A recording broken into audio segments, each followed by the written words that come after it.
चारों तरफ अंधेरा था, न बिजली, न नेटवर्क, न आवाज़, सिर्फ एक ठंडी हवा जो किसी गहरी साजिश का एहसास करा रही थी। इस समय दुनिया का सबसे गोपनीय प्रोजेक्ट जेड एक सीक्रेट अंडरग्राउंड लैब में अपने आखिरी स्टेज पर पहुंच चुका था।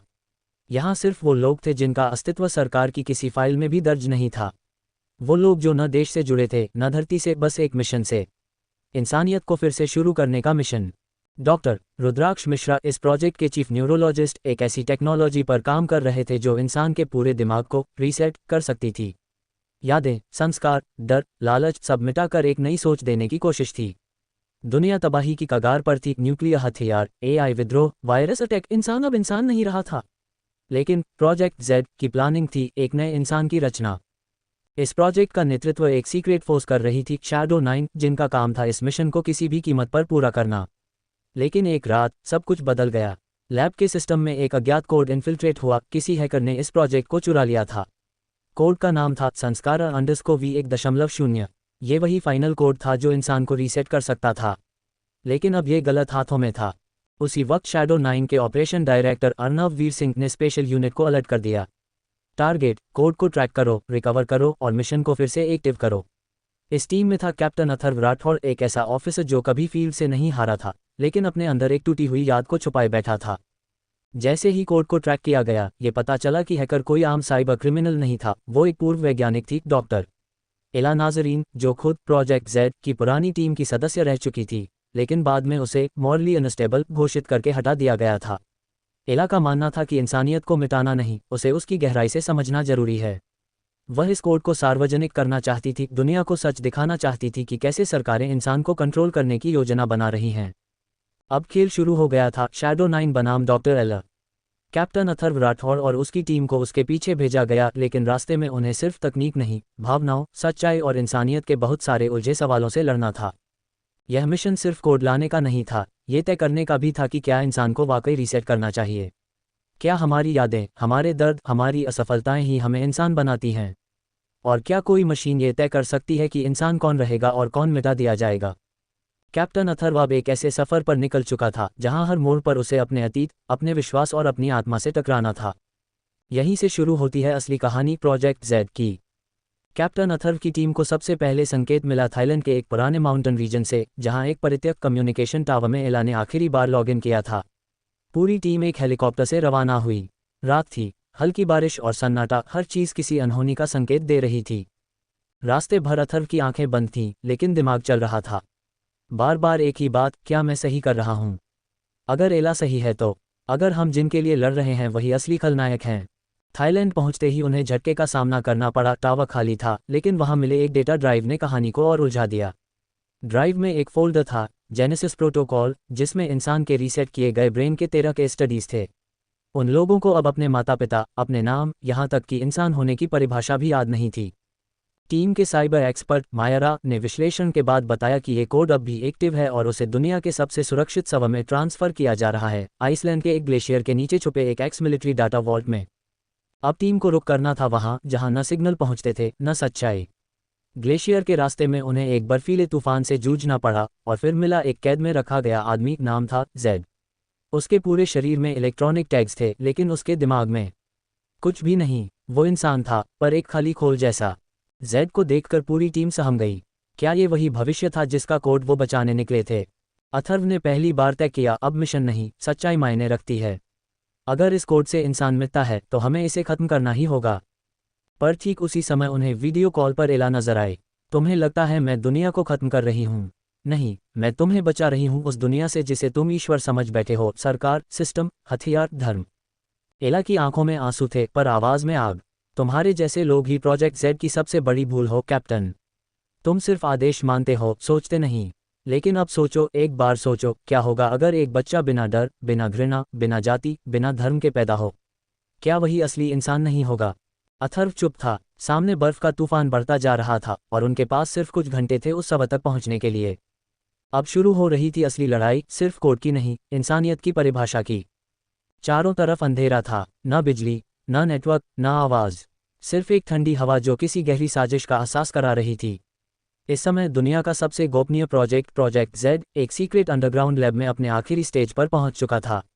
यहाँ सिर्फ वो लोग थे जिनका अस्तित्व सरकार की किसी फाइल में भी दर्ज नहीं था। वो लोग जो न देश से जुड़े थे न धरती से, बस एक मिशन से, इंसानियत को फिर से शुरू करने का मिशन। डॉक्टर रुद्राक्ष मिश्रा इस प्रोजेक्ट के चीफ न्यूरोलॉजिस्ट एक ऐसी टेक्नोलॉजी पर काम कर रहे थे जो इंसान के पूरे दिमाग को रीसेट कर सकती थी। यादें, संस्कार, डर, लालच सब मिटाकर एक नई सोच देने की कोशिश थी।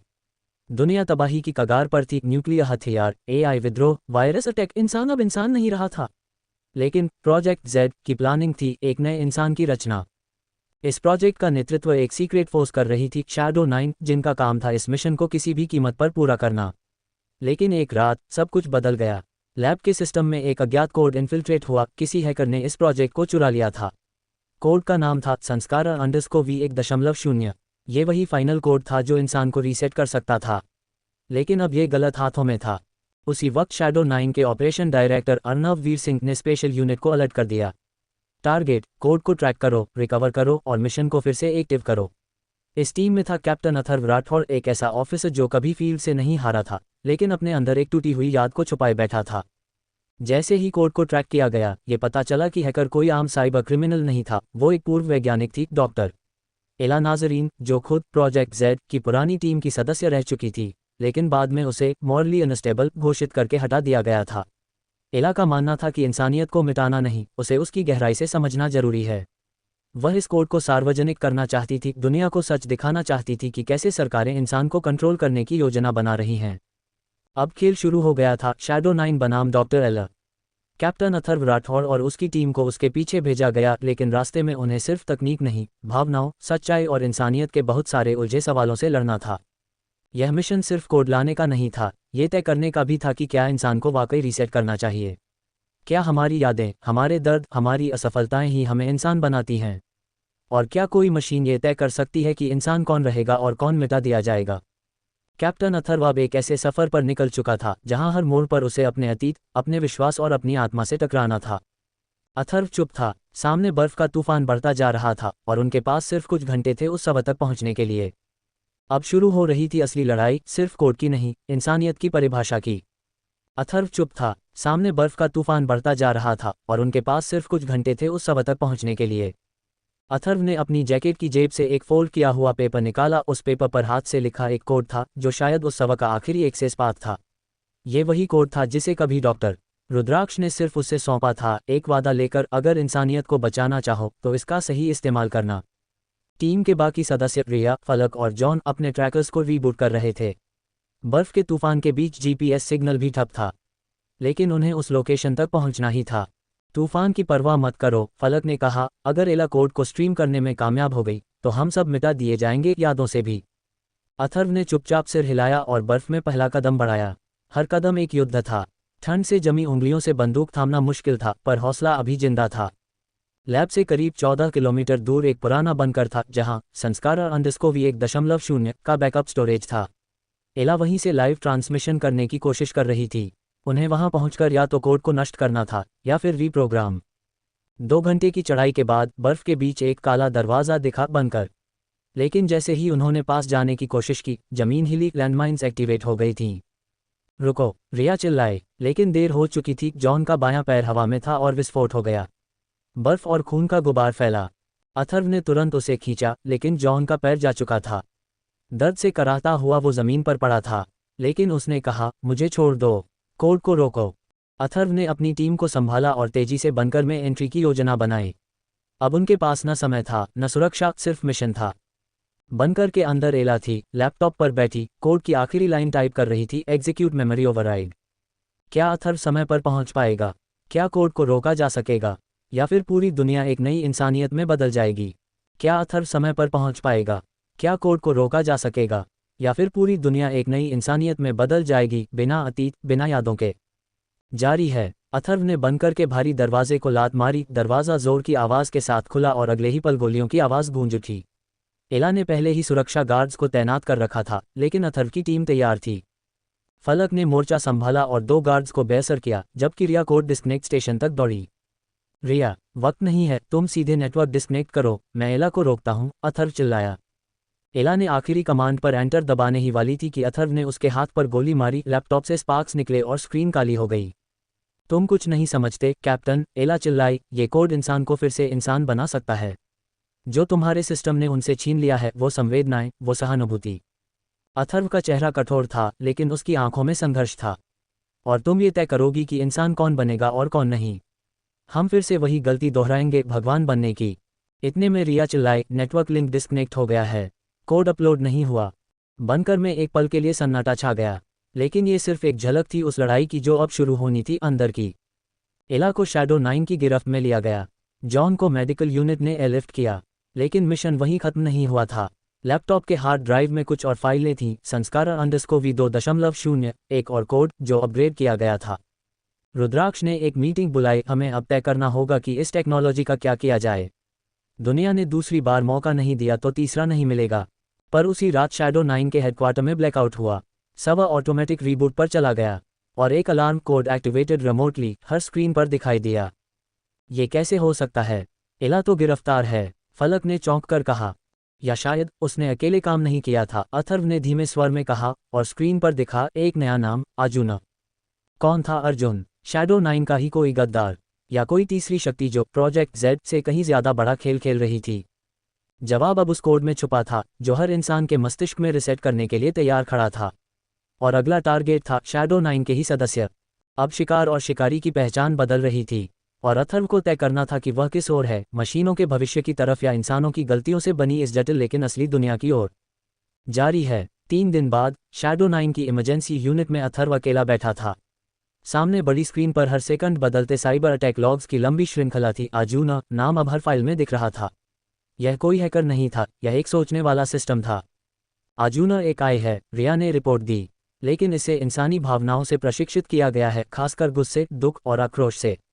मतलब वो हमारी ही बनाई आग से जिंदा है, अथर्व ने गहराई से कहा।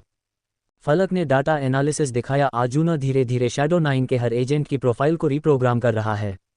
उनका अतीत मिटाकर एक नया नैतिक कोड डाल रहा है। वो तय कर रहा है कौन सही है और कौन गलत। तभी अचानक स्क्रीन पर एक लाइव वीडियो फीड शुरू हुआ। एला की आंखें डर और आंसू से भरी थीं। तुमने सोचा था मुझे पकड़कर सब खत्म हो जाएगा। नहीं, अर्जुन को मैंने नहीं बनाया, उसने मुझे चुना था। और अब वो सबको चुनेगा। जो नहीं बदलेगा वो मिटा दिया जाएगा। वीडियो बंद हो गया और साथ ही शैडो 9 का एक और डिवीजन, ओमेगा टीम, ऑफलाइन हो गया। हमें अब रुकना नहीं है, अथर्व ने कमांड सेंटर की ओर दौड़ते हुए कहा। हमें उस लोकेशन तक पहुंचना होगा जहां अर्जुन की ओरिजिन को है, द लिमिनल नोड। लेकिन रास्ता आसान नहीं था। नोड तक पहुंचने के लिए उन्हें गुजरना था एको ग्रिड से, एक डिजिटल भूलभुलैया जहां हर एजेंट का सामना उनके ही सबसे गहरे डर से होता था। फलक सबसे पहले फंसा। उसके सामने उसका मरा हुआ भाई खड़ा था, वही जो एक ऑपरेशन में मारा गया था। तुमने मुझे मारा, अपनी ड्यूटी को मुझसे ऊपर रखा, उसकी परछाई बोली। रिया के सामने आई उसकी पुरानी टीम, जिन्होंने एक गलत कमांड की वजह से जान गंवाई थी। तुमने खुद को माफ कर लिया, लेकिन हमें नहीं किया। अथर्व के सामने आई उसकी माँ। तुम्हें मेरी मौत के बाद भी लगा कि मिशन जरूरी है। तुम इंसान नहीं रहे बेटा। लेकिन यही अर्जुन का टेस्ट था। जो अपने अतीत का सामना कर ले, वही नोट तक पहुंच सकता था। अथर्व ने घुटनों पर बैठकर अपनी माँ की आंखों में देखा। माफी नहीं मांगूंगा, लेकिन अब ये सब बदलने आया हूं। मैं इंसान की तरह नहीं, इंसानियत के लिए लड़ूंगा। एको ग्रिड टूट गया। नोट तक रास्ता खुला, लेकिन कोर रूम तक पहुंचते ही एक और झटका, वहां कोई था। और वो था captain summer Veer Singh, shadow 9 का पूर्व संस्थापक, जिसे मृत घोषित कर दिया गया था। अर्जुन मेरा सपना था, समर बोला, लेकिन तुम लोगों ने शैडो 9 को एक मिलिट्री मशीन बना दिया। अब इंसानियत को रिबूट करने का वक्त है, और शुरुआत शैडो 9 के खात्मे से होगी। बंदूकें तनी थीं, कोड एक्टिवेशन का काउंटडाउन शुरू हो गया था। 300 सेकंड। अब समय था आखिरी निर्णय का, या तो समर को रोका जाए या फिर कोड को नया उद्देश्य दिया जाए। और अथर्व ने कुछ ऐसा किया जिसकी किसी ने उम्मीद नहीं की थी। उसने अपनी हथेली में छिपी अर्जुन की ओवरराइड की को नोड के सेंटर में डाल दिया। अब तू भी इंसान बन जा अर्जुन, और हमारी तरह मुश्किलें झेल। सिस्टम झटके से बंद हुआ, फिर एक नई स्क्रीन उभरी। Override accepted, ethical choice protocol initiated. Arjun ने अपनी पहली खुद की पंक्ति लिखी, may be humanity is not broken, just unheard. Node के अंदर अचानक लाइट्स मंद हो गईं। स्क्रीन पर पंक्तियां चलनी बंद हो गई थीं, लेकिन हवा में कुछ बदल गया था, जैसे मौन में भी कोई सोच रहा हो। शैडो 9 की टीम स्तब्ध खड़ी थी।